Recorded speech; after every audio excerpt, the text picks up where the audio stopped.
بسم اللہ الرحمن الرحیم۔ مکالمہ نگاری، دو یا دو سے زیادہ افراد کی باہمی گفتگو مکالمہ کہلاتی ہے۔ مکالمہ لکھنے کے لیے سب سے پہلے ہم لکھتے ہیں موضوع، اور موضوع میں جو سوال میں اس نے ہمیں عنوان جو ٹاپک جو موضوع دیا ہے وہ ہم اس میں لکھتے ہیں۔ مثال کے طور پر بڑھتی ہوئی مہنگائی کے موضوع پر مکالمہ، یا استاد اور شاگرد کے درمیان کمپیوٹر اور انٹرنیٹ کی اہمیت پر مکالمہ، یا جو بھی اس نے عنوان دیا ہو۔ اس کے بعد ہم لکھتے ہیں کردار میں بھی وہی ہم لکھتے ہیں جو سوال میں اس نے مینشن کیا ہوتا ہے، جو اس نے پوچھا ہوتا ہے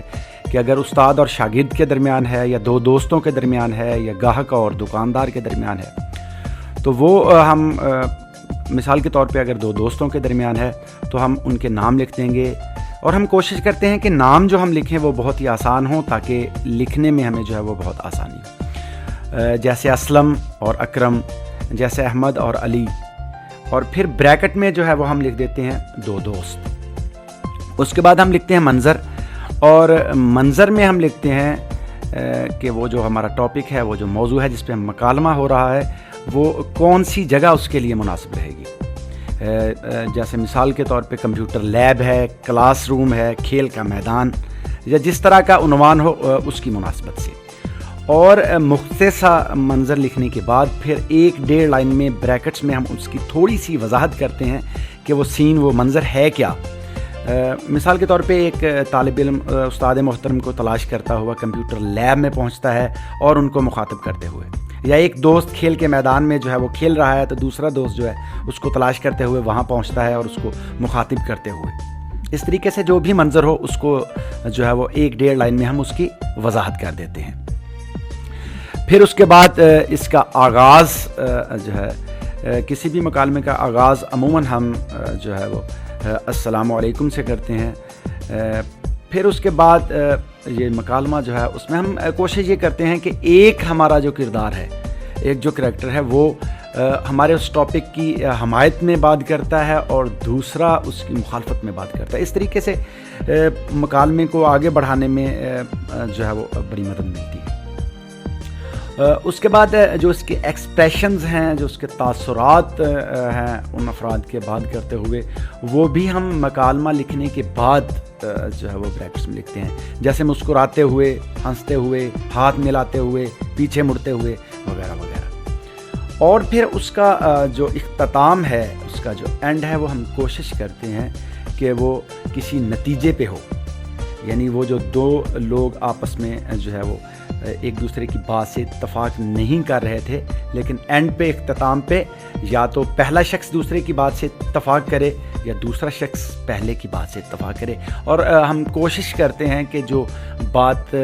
حقیقت کے قریب ہو، دوسرا شخص جو ہے وہ اس کو مان لیتا ہے، اس کو قبول کر لیتا ہے۔ مکالمے کا آغاز جب ہم کرتے ہیں تو عموماً جو ہے وہ کافی سارے ایسے طلباء جو اس کا آغاز میں السلام علیکم لکھتے ہیں، وہی انہوں نے غلط لکھا ہوتا ہے۔ اس کو ہم لکھتے ہیں السلام علیکم اور پڑھتے ہیں اس کو السلام علیکم، کیونکہ لام اس میں ساکن ہے اور میم کے اوپر پیش ہے۔ اور یا دیکھ سکتے ہیں اس میں السلام علیکم کے بعد جس طرح کا سلام لکھا ہوا ہے، بہت سے طلباء نے اس طرح کا سلام لکھا ہوتا ہے کہ یا تو السلام علیکم اس کے درمیان میں واو انہوں نے ڈالی ہوتی ہے، یا السلام لکھا ہوتا ہے السلام کی بجائے۔ اس طرح کی غلطی جو ہے وہ کسی صورت بھی نہیں ہونی چاہیے۔ اور پھر اس کے بعد وعلیکم السلام، اس کو بھی ہم لکھتے ہیں وعلیکم السلام اور پڑھتے ہیں وعلیکم السلام۔ اس میں بھی آپ دیکھ سکتے ہیں کہ آگے بریکٹس میں جو لکھے ہوئے ہیں کہ بہت سے طلباء ایسے ہیں کہ جنہوں نے وعلیکم السلام ہی غلط لکھا ہوتا ہے، یا تو وا کے بعد الف لکھا ہوتا ہے، یا پھر جو ہے وعلیکم کے بعد السلام لکھا ہوتا ہے السلام کی بجائے، تو یہ غلطی بھی کسی صورت بھی نہیں ہونی چاہیے۔ اس کے بعد رموز اوقاف کا جو ہے وہ رموز اوقاف کا مطلب ہے علامتیں جو ہم اس میں استعمال کرتے ہیں وہ لازمی استعمال کریں گے، کسی بھی صورت جو ہے وہ ان کو چھوڑنا نہیں ہے۔ جیسے مثال کے طور پہ کوئی سوالیہ بات ہے، کوئی سوال پوچھا ہے تو اس کے بعد جو ہے وہ سوالیہ نشان، اور اگر چھوٹی چھوٹی باتیں جو ہیں مختصر سے جو ہے وہ ابھی وضاحت کر رہے ہیں کسی بات کی، تو ان کے درمیان میں وقفہ کی علامت، یہ کوما کی جو علامت ہے، یہ ہم لازمی لگائیں گے. اور السلام علیکم کے بعد، وعلیکم السلام کے بعد، خدا حافظ کے بعد یہ ہم سائن آف ایکسکلیمیشن، یہ علامت جو آپ دیکھ رہے ہیں، یہ ہم لازمی لگاتے ہیں. اور اس کے بعد بہت سے طلباء یہ جو ہم علامت استعمال کرتے ہیں کرداروں کے درمیان، ایک کردار دوسرا کردار، اکرم، اسلم، اور اس کے بعد یہ رابطہ کی علامت، یہ 2 ڈاٹ اوپر نیچے جو لگے ہوئے ہیں. بہت سے طلباء آپ دیکھ سکتے ہیں کہ اس کے آگے جو ہے وہ اوپر نیچے ڈاٹ لگانے کے بعد اس کے آگے جو ہے وہ ڈیش لگا دیتے ہیں. ڈیش لگا دینے سے یہ تفصیلیہ کی علامت بن جاتی ہے، یہ جو بریکٹ میں نے لکھی ہوئی ہے. اور یہ تفصیلیہ کی علامت یاد رہے یہ پورے مکالمے میں کہیں بھی استعمال نہیں ہوتی، اس لیے یہ رابطہ کی علامت ہی لگانی ہے اوپر نیچے ڈاٹ، اور یہ تفصیلیہ کی علامت جو ہے وہ آپ نے استعمال نہیں کرنی. اور اس کے علاوہ ایک اچھا مکالمہ جو ہے، اگر آپ یہ چاہتے ہیں کہ آپ مکالمے میں 8 یا 9 نمبر آپ کو جو ہے وہ ملیں، تو آپ کو کم از کم جو ہے وہ 3 پیجز کا، 3 صفحے کا جو ہے وہ آپ نے مکالمہ لکھنے کی کوشش کرنی ہے. اس کے علاوہ مکالمے کے جو کردار ہیں ان کو بات چیت کے لیے جو ہے وہ برابر کا موقع ملنا چاہیے. برابر کے مکالمے جو ہے وہ جتنے ایک کے ہوں دوسرے کے بھی جو ہے وہ اتنے ہی ہونے چاہیے. اور اس کے علاوہ سنجیدگی جو ہے وہ ہم کوشش کرتے ہیں کہ اس میں نہ ہی نظر آئے، سنجیدہ سے سنجیدہ موضوع کو بھی دلچسپ جو ہے وہ بنانے کی کوشش کرتے ہیں. اور اس کے علاوہ مکالمے کی زبان جو ہے وہ کرداروں کی مناسبت سے ہونی چاہیے. اور اس میں ہم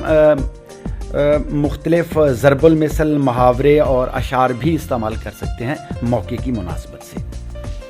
اور سب سے اہم بات وہ یہ ہے کہ طویل جملے جو ہے وہ لکھنے سے آپ نے گریز کرنا ہے. آپ کا جملہ جو ہے وہ مختصر ہونا چاہیے. 1-1.5 لائن سے ایک جملہ جو ہے وہ کسی بھی صورت زیادہ نہیں ہونا چاہیے. اس طریقے سے ان تمام باتوں کا خیال رکھتے ہوئے ایک جو ہے وہ اچھا مکالمہ لکھا جا سکتا ہے. یاد رکھیں کہ موضوع، کردار، منظر، السلام علیکم، وعلیکم السلام، لاسٹ پہ خدا حافظ، اور اس میں کوئی شعر وغیرہ یا ضرب المثل آپ لکھ رہے ہیں وہ،